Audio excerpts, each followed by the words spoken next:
En Mateo capítulo 18, versículo 15, yo lo voy a leer en la versión lenguaje actual. Quien tiene la versión 60, por favor, sígame. Comienza diciendo Jesús: si uno de mis seguidores te hace algo malo, habla con él a solas para que reconozca su falta. Si te hace caso, lo habrás ganado de nuevo. Noten algo, hagamos una pausa aquí. Que Jesús comienza diciendo: si alguno de mis seguidores, la versión 60 dice, si alguno de mis discípulos. Eso quiere decir que aún dentro de la iglesia podemos recibir ofensas. Eso quiere decir que aún dentro de los discípulos de Jesús habían diferencias. Cuando no entendemos eso, generamos un conflicto y decimos: ay, y no que es muy cristiano él, pues. Y bien que allá la iglesia así va, canta y canta y canta. Porque alguien nos metió en la cabeza que en la iglesia llega gente perfecta. Pero voltea al que está al lado, por favor. Míralo a ver así, de pies a cabeza o de cabezas a pie. ¿Ya se dio cuenta que en la iglesia no llega gente perfecta?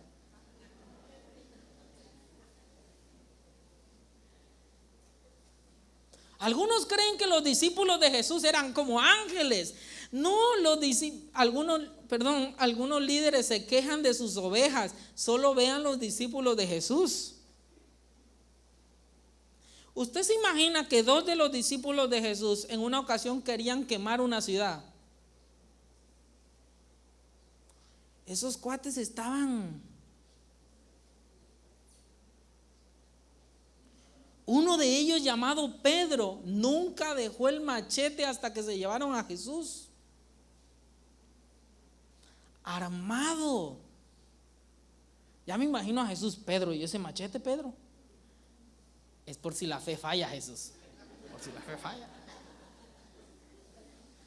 ¿Usted qué haría si el que está al lado trae un arma?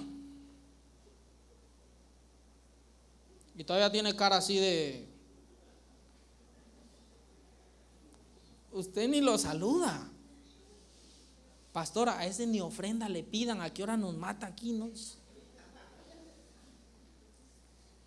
Jesús dice: si entre ustedes alguien se ofende, y aquí comienza el tema, que alguien sea cristiano no te exenta de recibir ofensas. Acostúmbrate a eso. Pero el consejo de Jesús fue: si alguien te ofende, número 1 dice, ve y habla a solas con él. Dice: y si lo haces entender, habrás ganado a una persona. ¿Qué es lo primero que hay que hacer cuando alguien te ofende? Hablar a solas con él. ¿Qué es lo primero que hay que hacer? No lo sé. ¿Qué es lo primero que hay que hacer? Hablar de él. ¿Hablar qué? A solas. No es de que, me hizo, ahorita lo voy a publicar en el Facebook. No, hablar a solas con él. Si no te hace caso, dice aquí, llama a 1 o 2 seguidores míos para que te sirvan de testigo. La Biblia enseña que toda acusación debe hacerse frente a 2 o más testigos. Paso número 2. ¿Cuál es el paso número 1? Hablar a solas con él. El número 2, llama a 2 testigos y nuevamente ve y habla con él. Pero dice que estos 2 testigos también tienen que ser seguidores de Jesús. ¿Qué vamos a hacer cuando una persona nos ofende? Lo primero es ir a hablar a solas con él. Lo segundo es llevar a 2 cristianos temerosos de Dios como testigo y nuevamente hablar con esa persona. No voy a ir a buscar a la hermanita que más le gusta el chisme de la iglesia que me acompañe. No, tengo que ir a hablar a dos cristianos maduros en la fe para hablar con esta persona. ¿Estamos siendo claros hasta ahí? Ok. Dice aquí, y si tampoco quiere hacerle caso, y si aquel no les hace caso, infórmalo a la iglesia. Algunos se pasan directo a esa. Y si tampoco quiere hacerle caso a la iglesia, tendrás que tratarlo como los que no creen en Dios, o como a uno de los que cobran impuestos para el gobierno de Roma. Publicanos. Ok, recapitulemos. Paso número 1, ¿cuál es?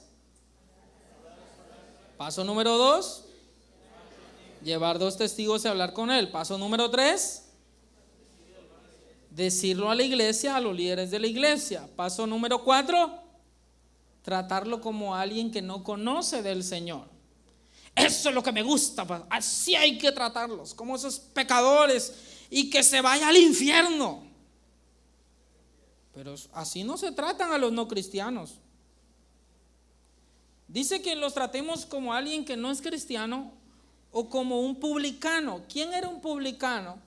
Un publicano era un judío trabajando para el gobierno romano. El gobierno romano gobernaba a los judíos.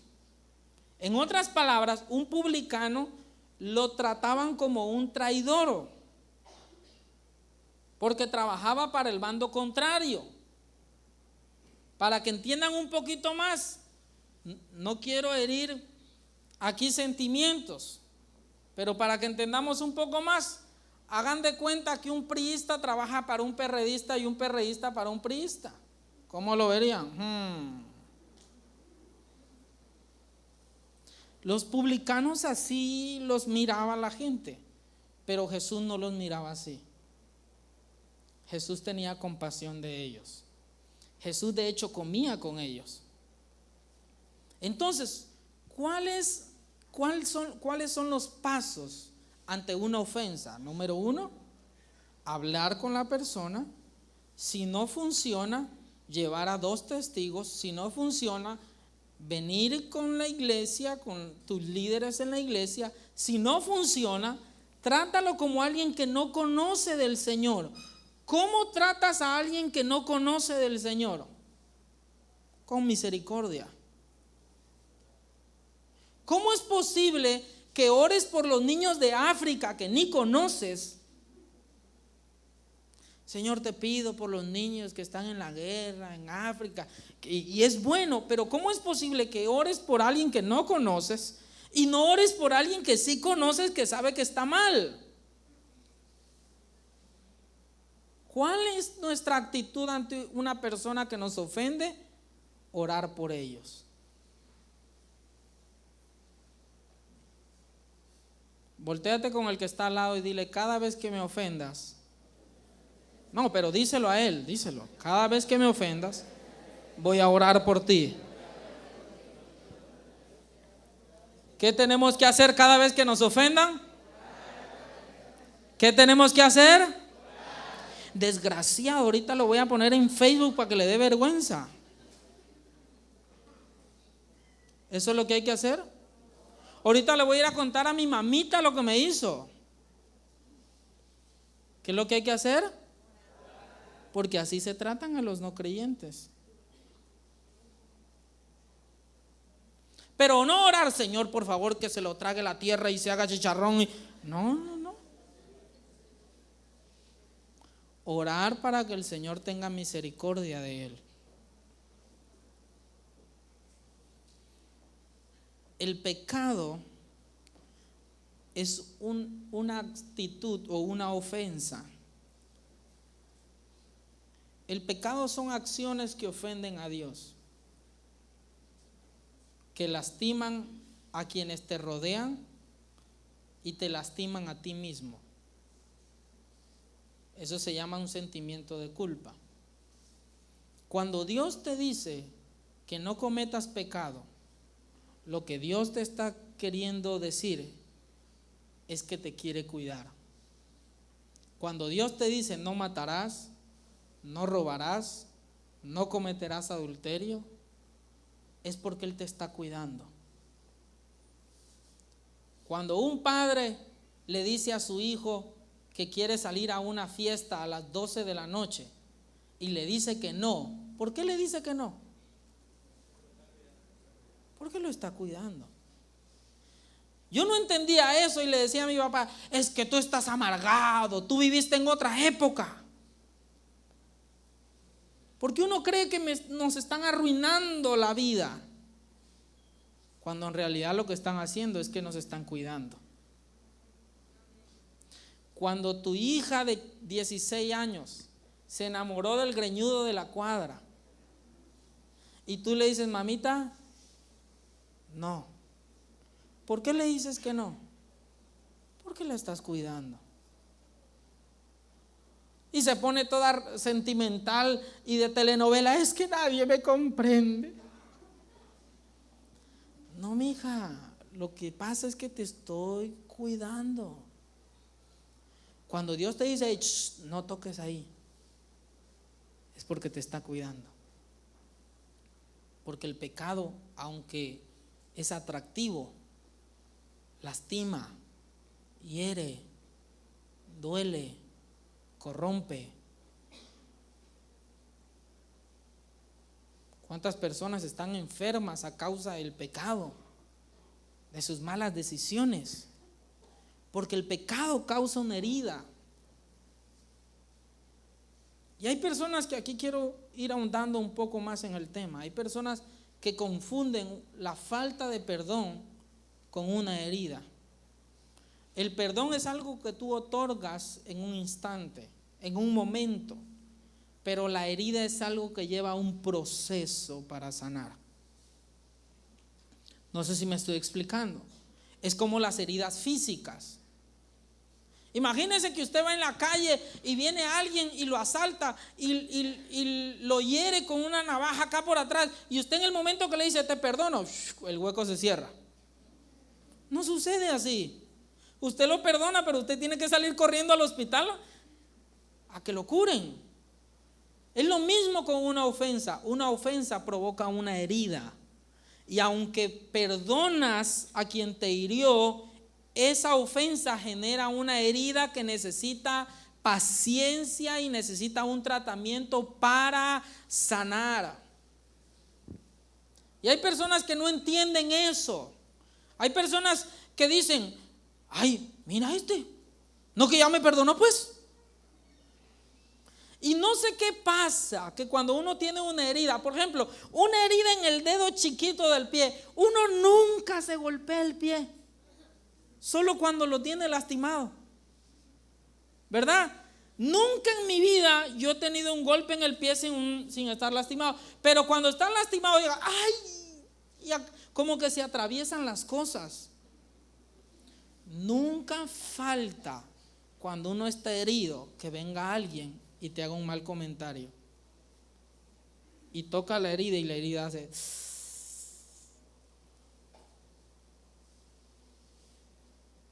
y llega a la casa la mujer y la ve el marido, y el marido nada más hace cara de que ya empezó otra vez y comienza y no que sí, y el marido, no que ya me perdonaste pues, no que fuiste al encuentro, de embalde fuiste y todo lo que dijiste, pero no, son dos cosas distintas. El perdón, ¿qué más muestra te puede dar una persona de que te perdonó que sigue a tu lado?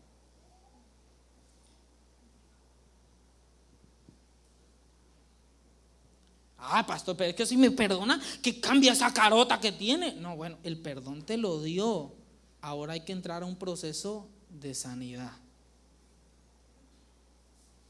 Esa carota es la evidencia de que la herida está abierta. ¿Estoy siendo claro? Y hay que darle un tratamiento a esa herida para que sane.